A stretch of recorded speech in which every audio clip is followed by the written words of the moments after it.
تو یہ بخاری مسلم دونوں میں موجود ہے کہ انسانی شکل میں حضرت اسرائیل علیہ السلام آئے اور کہا کہ حضرت موسیٰ علیہ السلام سے کہا کہ آپ اپنے رب کے حکم کو اوبے کیجئے، یعنی اپنی جان میرے والے کرو. ان چندہ چلتا پھرتا بندہ ہوئے، انہوں نے کہا ہاں جی سر چلو تیاری جے.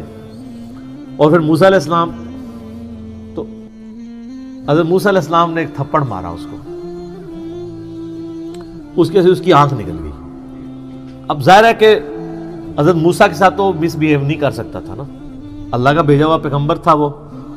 اور آپ کو پتہ ہے یہ چاروں فرشتوں کے پیغمبر ہیں، جبرائیل، میکائیل، اسرافیل اور اسرائیل یعنی ملک الموت علیہم السلام اجمعین. یہ انبیاء کے یعنی فرشتوں کے انبیاء ہیں، اسی وجہ سے یہ انسانوں کے انبیاء کے استاد بھی ہیں، ورنہ نبی کا استاد غیر نبی نہیں ہو سکتا. یہ میں آپ کو لاجیکلی بتا رہا ہوں. تو حضرت جبرائیل علیہ السلام انبیاء میں سے ہیں، فرشتوں کے انبیاء میں سے. تو وہ پھر اللہ تعالیٰ کے پاس واپس چلے گئے. حضرت ملک الموت کہا کہ یا اللہ مجھے اس بندے کے پاس بھیجا ہے جو مرنے کو پسند نہیں کرتا. مرنے کو تو کوئی بھی نہیں پسند کرتا. تو اللہ تعالیٰ سے انہوں نے ریکویسٹ کی تو اللہ نے ان کی آنکھ ان کو واپس کر دی. یار حضرت اسرائیل علیہ السلام کی آنکھ نکل جائے تو وہ کس سے ملتی ہے؟ اللہ سے. تو آپ کا تو فرید الدین گنج شکر کا واقعہ مشہور ہے کہ انہوں نے کہ آن دے آنکھ آندی ہے تو آن دے. سر کوئی نہیں آنکھ دے سکتا. ہاں اللہ اگر کسی نبی کو معجزہ دے جیسے کہ حضرت عیسیٰ علیہ السلام کے لیے آتا ہے وہ تو ثابت ہے، ورنہ اگر وہ کہتا ہے کہ بزرگ بھی دے سکتا ہے تو اس بزرگ کے ماننے والوں کی آنکھ نکلوا دیتے ہیں، جا کے بزرگ سے لے کے بتائیں. کوئی کچھ نہیں کر سکتا، اسرائیل بھی نہیں کر سکتا. اچھا ایک کہتے ہیں اسرائیل کو روح کھو لی، گیچی مروڑ دے 2 منٹ تہاڈی روح کھونے والے ہو. تو وہ تو پیغمبر تھا نا. بخاری مسلم میں حدیث ہے کہ اللہ تعالیٰ کسی پیغمبر کو اس وقت تک موت نہیں دیتا جب تک کہ اس کے سامنے یہ آپشن نہ رکھ دے کہ وہ چاہے تو اپنی امت کے پورے ٹینیور تک زندہ رہے. اور بخاری مسلم میں الفاظ ہیں کہ نبی علیہ السلام کو بھی یہ آفر آئی تھی، لیکن آپ نے اللہ کو اللہم رفیق الاعلیٰ کہہ دیا تھا، ورنہ آپ قیامت تک زندہ رہتے. اپنے امت، آپ کی تو امت کا ٹینیور بھی لمبا ہے. تو حضرت موسیٰ علیہ السلام نے وہ تھپڑ مارا، وہ اللہ کے پاس گئے. بخاری مسلم کے الفاظ ہیں اللہ نے آنکھ واپس کی، واپس ہے اور کہا اچھا اس طرح کرو. اللہ کو تو پتہ تھا نا بندہ ذرا جذباتی میرا ہی بندہ ہے، تو لہٰذا میرا بھی غصے کا برا نہ مانا کرے. منو ہی اللہ نے بنایا، ہر بندے کی نیچر اپنی ہے. ابو بکر عمر نہیں بن سکتے، عمر ابو بکر نہیں بن سکتے، دونوں کی اپنی نیچر سے. A man can never grow out of his skin. انسان جتنا بھی موٹا ہو جائے اپنی سکن سے باہر نہیں نکل سکتا. جو شاکلہ اللہ نے دیا ہے اس کے اندر ہی اس کی وہ ہوئی ہوتی ہے بلٹ اپ. بہرحال اللہ نے فرمایا اچھا موسیٰ سے کہو کہ کسی بیل کی پشت پہ اپنا ہاتھ رکھے، اس کے ہاتھ کے نیچے جتنے بال آ جائیں گے نا اتنے سال اور زندگی بڑھ گئی. سر وہ تو سینکڑوں بال بنتے ہیں.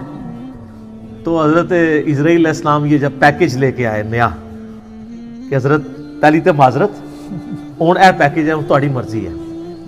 دیکھو منی پھر موسیٰ دی گئی ہے، ہونا تو چاہیے تھا کہ جس نے مارا ہے اسے بدلہ لیا جاتا، لیکن لاڈلا ہے. تو انہوں نے کہا اچھا اتنے سال میں زندہ رہوں پھر کیا ہوگا؟ انہوں نے کہا پھر موت. کل نفس ذائقۃ الموت، ہر ذی روح نے موت کا مزہ تو چکھنا ہے.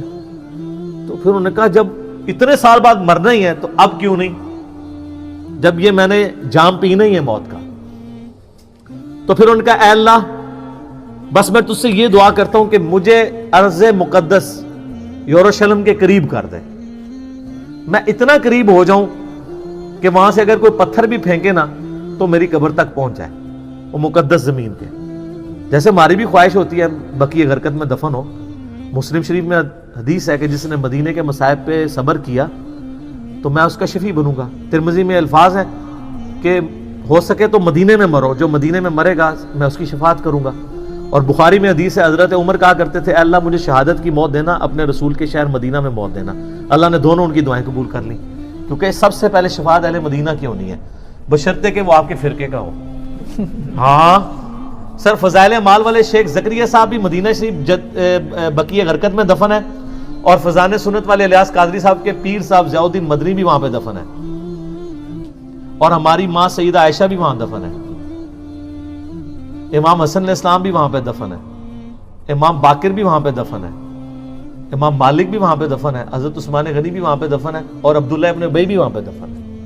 قبروں سے کوئی فرق نہیں پڑتا، اتنے نیک لوگوں کے ساتھ اس منافق کی قبر بھی ہے۔ پہلے انسان کے قبرستان ہوتے سن نا۔ تو اچھا انہوں نے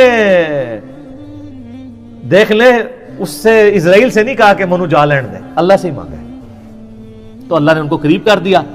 اور نبی علیہ السلام فرماتے ہیں جب وہ قریب ہوئے تو وہاں پہ ان کو موت دے دی، اور اگر میں چاہوں تو تمہیں سرخ ٹیلے کے پاس موسیٰ علیہ السلام کی قبر بھی دکھا سکتا ہوں۔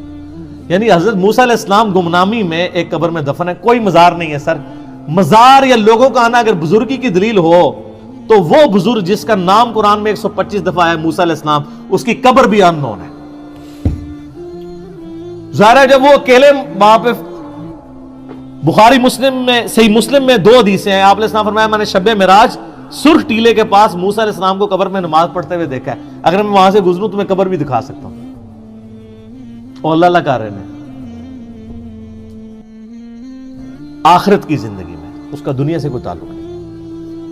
تو یہ واقعہ بالکل درست ہے، اس پہ منکرین حدیث کا یہ والا اعتراض جو تھا وہ غلط ہے کہ وہ مطلب حضرت موسیٰ علیہ السلام کی ایک طبیعت تھی، وہ کہتے ہیں نہیں وہ نافرمانی کی ہے، اللہ کے حکم کے لیے آئے تھے، اب پتہ نہیں اس وقت کیا گیون سرکمسٹانسز تھے، ہو سکتا ہے وہ ایکسپیکٹ کر رہے ہوں کہ اس نے مجھے آگے آفر کیوں نہیں دی ہے، جیسے نبی علیہ السلام کی بخاری مسلم میں حدیث ہے کہ کوئی نبی بھی آفر کے بغیر نہیں مرتا، تو دیکھو نا بھائی پھر پیکیج لے کے آیا ہے نا، وہ پہلے لے کے آتا نا، ٹھیک ہے، باقی ہر چیز اللہ کی مرضی سے ہی ہو رہی ہوتی ہے۔ ایک واقعہ بننا تھا بن گیا، اللہ تعالیٰ نے تھوڑا فرشتوں کو بھی جلال دکھا دیا موسیٰ علیہ السلام کا، تو باقی وہ جب پیکیج لے کے آیا تو پھر دیکھیں انہوں نے اس کو ڈیل صحیح طریقے سے کیا۔ تو موسیٰ علیہ السلام اللہ کے بندے ہیں، پیغمبر ہیں، اور اللہ کے بڑے لاڈلے ہیں۔